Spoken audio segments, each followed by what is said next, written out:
Guna pencegahan dan penyebaran COVID-19, diberlakukannya lockdown yang dilakukan IPB University, efektivitas dan sterilisasi bagi pegawai dan mahasiswa sesuai arahan Rektor Unit Keamanan Kampus, memperketat pengamanan serta pemeriksaan bagi orang yang akan masuk kampus. Sedangkan pegawai dan mahasiswa yang bertugas wajib menunjukkan surat tugas.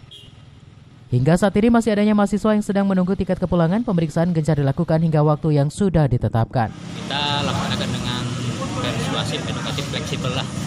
Itu karena di dalam juga ada penghuni tim Pundos. Gitu. Jadi setiap pegawai yang memang ditugaskan untuk bekerja di sini, dia mengirim surat tugas ke kita. Bahwa orang-orangnya hari ini yang ditugaskan di sini. Gitu. Di setiap pintu-pintu yang ada udah kita tutup, digembok.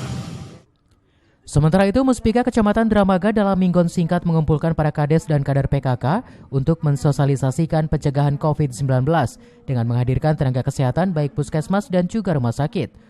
Pola hidup bersih dan sehat setiap hari akan mencegah penyebaran virus corona.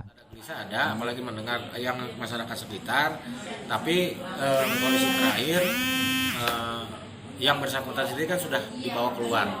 Nah, IPB sendiri nanti kan akan melakukan isolasi, termasuk rekan-rekan kita yang datang dari luar masuk IPB ataupun IPB yang akan keluar, itu ada dalam pantauan. Ya, nanti paling tinggal kita komunikasikan lah. Dari Dramaga, Kabupaten Bogor, Mande Jajar melaporkan.